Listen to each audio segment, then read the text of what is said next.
This is a story called The Little Monsters, Part 11.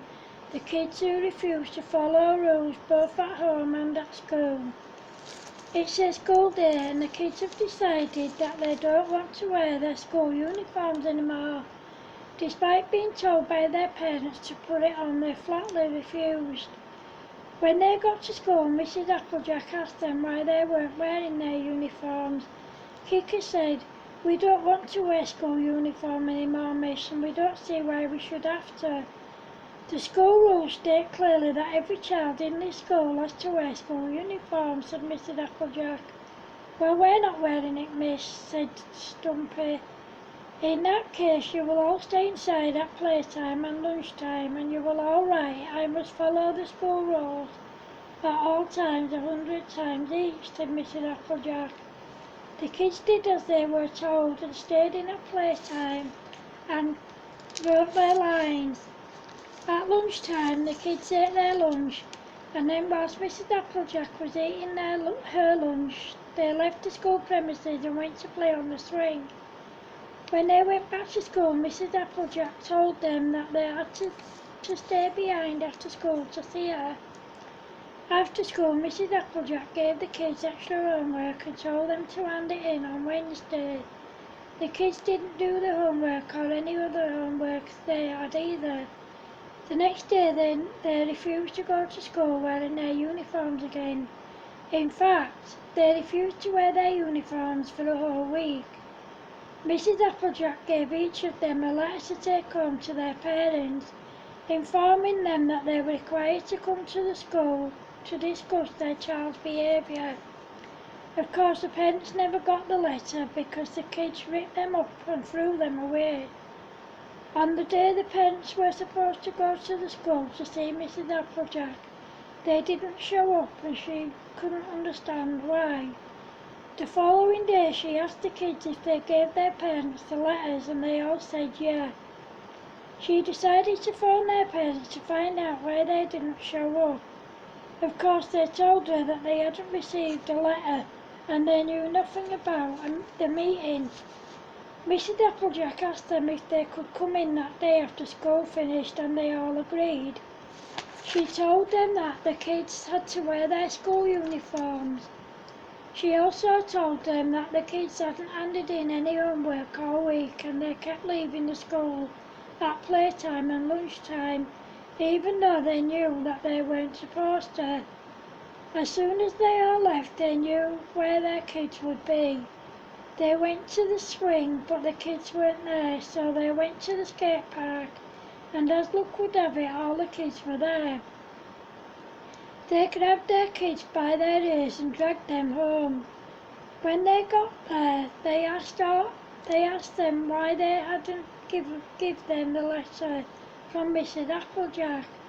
They all admitted to throwing the letters away. Then the kids were asked why they were leaving the school premises when it was against the school rules.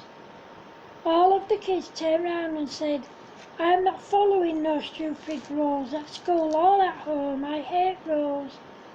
All the kids were smacked hard on their bums and sent to bed early. Of course they didn't go to bed. They put pillows and teddies in their beds to make it look like it was them, and then they climbed out of their bedroom windows. They met at the swing, and that night they decided to move the swing to a field that was well away from any roads and houses, somewhere they knew they wouldn't be found or seen. They decided not to play at the new skate park anymore because they knew that everyone thought that the old one wasn't there anymore, but it was. On the Monday, the kids left home to go to school wearing their uniforms, but they had their normal clothes on underneath. They went to the swing and took their uniforms off. They knew they couldn't go home, so they hid them under some leaves at the swing. Then they went to school. When they got there, Mrs. Applejack asked them why they weren't wearing their uniforms, even though they were told that they had to wear them. Grumpy said, "We told you, miss, we're not wearing the stupid school uniform. It's school rules, Grumpy.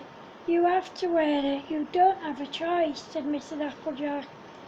Then Stampy said, We're not wearing no school uniform or following any rules.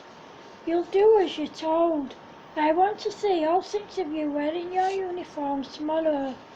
In the meantime, you will spend every playtime and lunchtime doing the homework you missed until it's all done.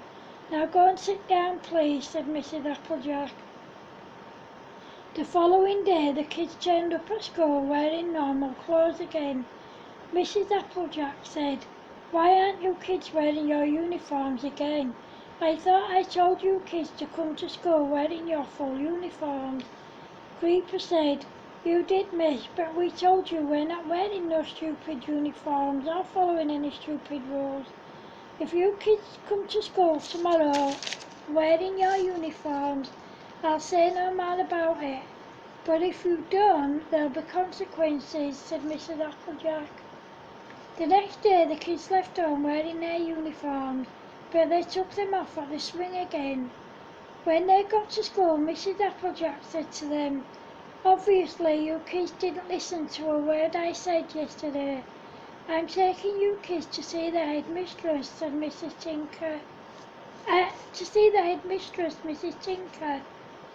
At that moment, the kids all turned and ran out of school as fast as they could. They went to the swing and they stayed there all day. Then they put their uniforms on and went home pretending they'd been to school. When they got home, their parents asked them if they'd been to school and they said yeah. Their parents told them that they knew they had run away from school and that they knew that when they were at school they weren't wearing their uniforms. After that day, all the parents checked their kids' bags to make sure they didn't have any of their normal clothes in there. They didn't realise that they were wearing some under their uniforms. When they arrived at school not wearing their uniforms again, Mrs. Applejack said to them, "Why aren't you kids wearing your uniforms again? Didn't I tell you that you were to wear your uniform to school every day?" Creeper said, "Yes, you did, but we told you that we're not wearing no stupid uniform or following any stupid rules." At that moment, all their parents walked in, and one of them said, "Is that right, is it?" They all grabbed their kids and smacked them hard on their bums in front of the whole class. Then they were told to go and put their uniforms on. As the kids left the classroom, they knew there would be no one outside, so they made a run for it. They went to the swing and hid. When their parents went to where the swing used to be, there was no sign of the swing or the kids.